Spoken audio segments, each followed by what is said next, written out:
Hello everyone, welcome to Business Analytics Programming. This is week number 6. In the previous few weeks, we introduced numerical values, we introduced strings, we also introduced lists and tuples. This week, we're going to introduce a very important structure called dictionary. Python uses a dictionary to store related information such that it can be retrieved later. It is a collection of key-value pairs that enclosed by braces. We can use a key to access its value. So for dictionary, the most important piece is the information is organized by using a key-value pairs. So key-value pairs is something that is easy to track and easy to retrieve. And in a dictionary, the order or indices, index doesn't matter. It's different from the list, where we can access each individual component of a list by its index. In dictionary, order and index doesn't matter. The only thing that matters actually is the key and the value. And the key and value are actually combined together to form a key-value pair. So in dictionary, let's go through this definition of a dictionary. So the dictionary on the left side is a dictionary's name, the equal sign, and the right is actually a definition for the dictionary. So first, all the content are enclosed by a set of braces, and this is different from the list where it used square bracket. So we use a set of braces to indicate that is actually a dictionary. For dictionary, the key value pair are connected by using colons. So for example, here we have the name GEN, we have the language Python, and they actually connect together by a colon. And in this particular case, both the key and value are actually a string. And in this particular dictionary, we have 4 different key value pair. So this is the first one. The second one, the key is Sarah and the value is C. The third key value pair is the key is Edward and the value is Ruby. So we can see that there are 4 different key value pair and they are actually separated by comma. So in a dictionary, you can have multiple key value pairs and they are separated by comma. And within each key value pair, the first part is the key, the second part is the value, and they are connected by a colon. And the key and the value can be strings and can be as well as can be numerical variables. And this is one way we define a dictionary. When the dictionary is pretty long, it is probably not an easy way to track the key value pairs. And fortunately, we have another way to define dictionary with multiple lines. In this particular case, we define a favorite language tool is a dictionary. Again, the braces is enclosed the content, but after the first brace, you just start a new line, and each line you're going to put the key and value connected by a colon and end by a comma, and then the second key value pair, the third and fourth. And you can see that when we print out the favorite language, they should be the same output. And also in this particular case, the order actually doesn't matter, even though we have the order like Jean, Sarah, Edward, and Philly as the keys, but when we print out, it is not in the same order that we see before. That is because order doesn't matter in dictionary, and the key value pair is the only way to define the content. Okay, there are some properties for dictionary. First is because we're using a key value pair to store information. So key, by its definition, there should be only one key in a dictionary. That's by default. But if you put two same keys in the dictionary, it will only keep the last occurrence. For example, when we define favorite language in this particular case, we use the same key, Jane and Jin both. So due to the unique key constraints, so the dictionary only keeps the last one. So when we print it out, it's only print out the last one here. And as we mentioned earlier, the benefit of dictionary is we can get the value associated with the key by using the dictionary name and followed by a square bracket.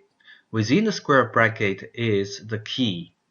So in this particular one, the dictionary has only two key value pairs, Jin, Python, Edward, Ruby, and we can actually get what is the value within this dictionary favorite language by referring to its key.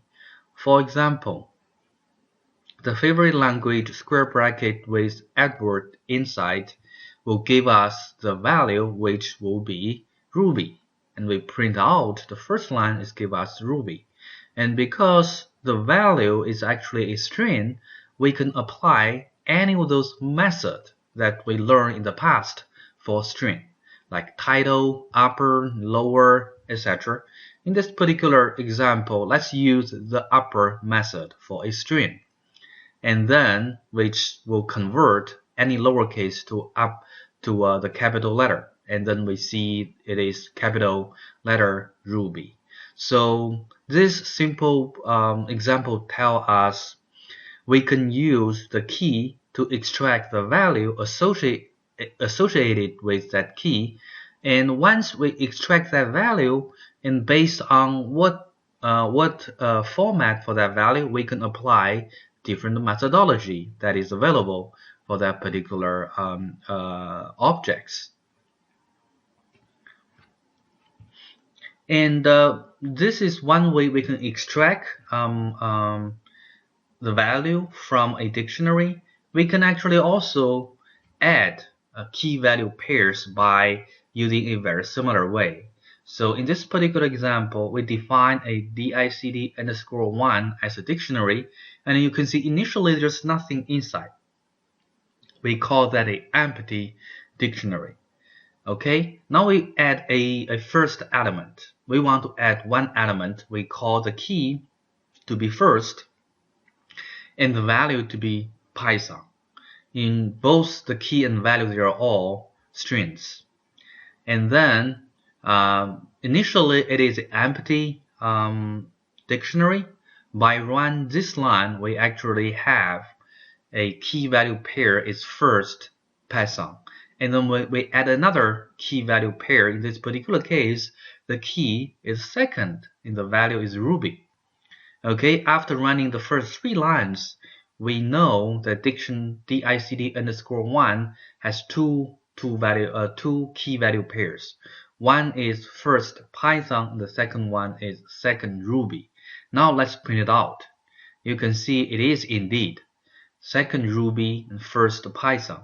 In this particular one, it's again tell us order doesn't matter. Even though we first add an element, we call it first Python, but when it's print out, it's actually become the second one to print out. So it also tells us the order doesn't matter.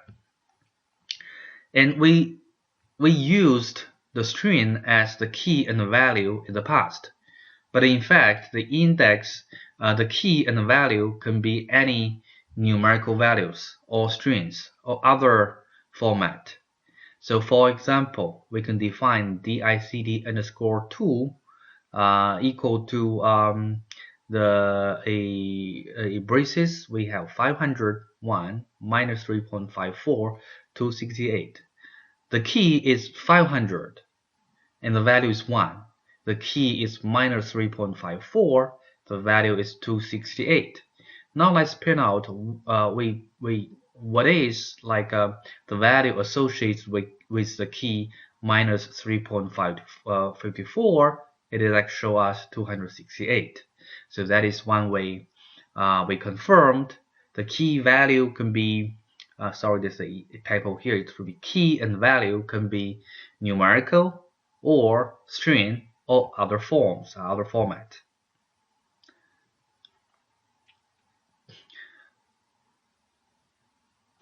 We can also modify the value of the key. And the previous page, we actually create a new key value pair and extract the value from a key. We can also modify the value of a key very similarly to what we did before. That is, in this particular example, we define a DICD underscore 3 in the dictionary. It has two elements, Jean, Python, Edward, Ruby. So now with DICD underscore 3, the square bracket with Edward, which is a key, and then we know that content, the value is Ruby, but by running this line, it's actually going to replace Ruby by C++. Now let's see what will happen. So you can find out the Edwards, the key, the value associated Edwards becomes C++ because we modify the value of key by using this this line here. So in this particular case, the dictionary followed by square bracket with Edward the key inside on the left of the equal sign, and the content, the new content at the right side of the equal sign will basically modify the value and replace Ruby by C++. We can also remove a key value pair by using the DEL statement. So in this particular example, we again have the DICD underscore 3 dictionary, which has two elements, Jean, Python, Edward, and Ruby.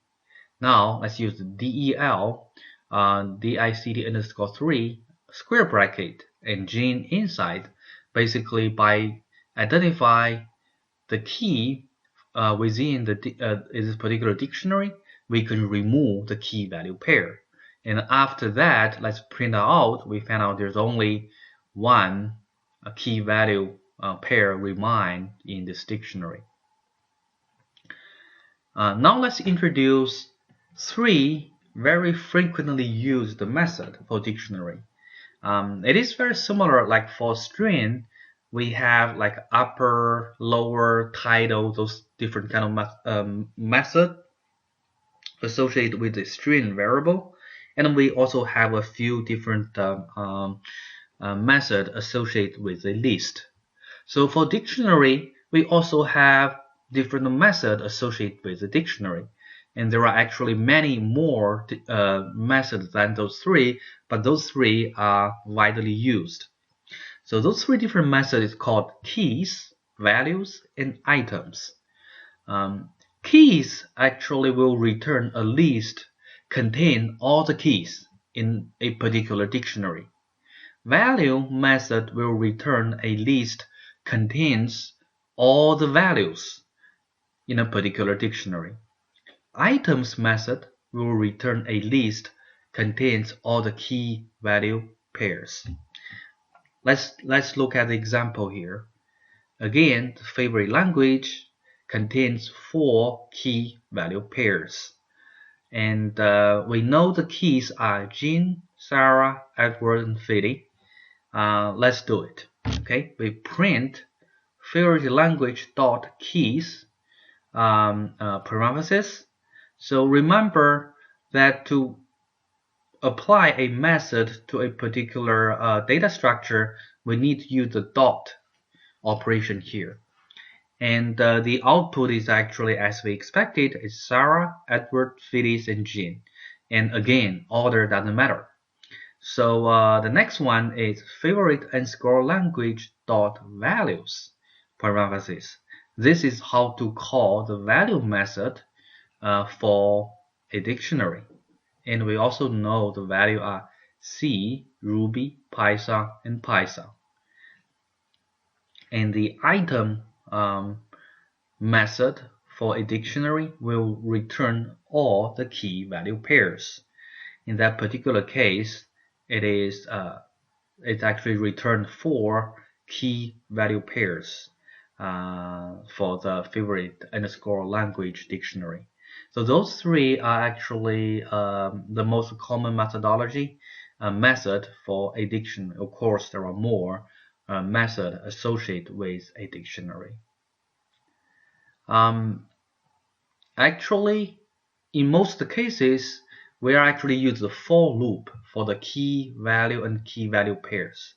For example, in this particular example, we're still using the favorite underscore language as the dictionary, and the dot key parenthesis method will actually return all the keys. Then I can actually, using the for loop, the name will loop through all the keys and print out. And from the previous one, we know the names will be a list of Sarah, Edward, Philly, and Jane, and then it's actually print out. Because it is a string, we can use a method for a string. Name is a string, and the method in this particular one, what I use a title. Basically, it's going to put the first letter into a capital letter. Similarly, we can use the for loop for the dot value method when it's applied to favorite under language dictionary. In this particular one, the lang is going to be one of the element in the list of the values, and in this particular one, we know it is a string variable, and here I'm using a upper method for a string variable, which will return the capital letter for any lower cases. And the third one is a little bit more complicated. It's actually return the item methodology. When we apply the item methodology into the dictionary with name favorite underscore language, it's going to return the key value pair. So the key will be stored on the first variable you define here, and the value will be stored on the second variable you define in the for loop and separated by a comma. So now the name and the lang, those two variables, one contains the key and the other contains the value. And we can use both variables within the for loop. Then in this particular one, I print out the name, which is the title, and the title method applied to the name, which means it's only capitalize the first letter, and then plus a string, and then plus another string, which basically is the lang variable, where I put all the letters in the lang variable to a uppercase. So that is basically the content. And there are actually 2 more functions that is very convenient. One is the sorted function. The sorted function, you can apply that to the key or to the value method to a particular dictionary. The purpose of the sorted function is going to sort the result in an alphabetic order. And another important use function is set. The set function will return only the unique values. We know that in the key value pair scenario in a dictionary, keys are unique, but values can there could be duplications for different keys. It is totally fine for different keys they have the same value. The set function is actually will return only the unique values. In that particular example, we know the values for favorite language dictionary is C, Ruby, Python, Python. In this particular case, I put in the set function is actually return only 3 lines, the Python, Ruby, and C. The duplicate of Python is removed from the list. And dictionary is very powerful because we can use different kind of nesting ways to basically to combine a list and dictionary, or combine dictionaries with dictionary to store information. We can store a set of dictionary into a list. We can also use a list as the value in a dictionary. And we can even have a dictionary as the value in another dictionary. And all those are actually called nesting. So those are the 2 examples. The first one is a list of dictionaries. So in this particular example, we first define our first dictionary using this a set of braces, the braces, and then there are actually 2 key value pairs for the first dictionary. And we define another dictionary. We define a third dictionary. So in the first 3 lines, actually we defined 3 different dictionary, and they have different name: alien, underscore, 0, 1, and 2. 3 different kind of dictionaries. And now we actually can put 3 dictionaries into a list using the square bracket. So we learned list a few weeks ago. A list basically is a collection of different elements, and the elements can be strings, can be numerical values, and it can be a dictionary. So in this particular case, aliens is a list, and there are 3 elements for aliens. Each of them is a dictionary. So as aliens is a list, we can use the for loop to loop through the list to see what is the inside. And as we expected, those are the 3 different dictionaries within the list. And each one is a dictionary. Each element of the list is a dictionary. So this is one way to combine list and dictionary. And there are another ways to combine list and dictionary. It is actually use list in a dictionary. Okay, in this particular case, the FAV underscore LANG is defined as a list. So use the second way to define the list, which is basically involve multiple lines here. And the first key value pair is the key is GEN. The value is actually a list. Remember, list is defined by a square bracket. So in this particular case, the list is a value associated with GEN, and the content is actually 3 different languages: Python, R, and C++. This is the first key value pair. The second key value pair is Sarah. And the key is Sarah. The value is actually a list which includes 2 elements, C and Go. Similarly, we have the Edward and Philly. Edward, the value is only 1 element in the list, and the Philly, it has 2 elements in the list. And by defining those, the FAV underscore LANG is basically a dictionary, and it has 4 key value pairs. And the key are Jean, Sarah, Edward, and Philly, and the value is a list. For each key, it is a list with different content. Okay, this is one way you define a list within a dictionary, and the list itself is actually the value. Similarly, this FAV underscore LANG, when we apply the items method, it is going to return all the key value pairs.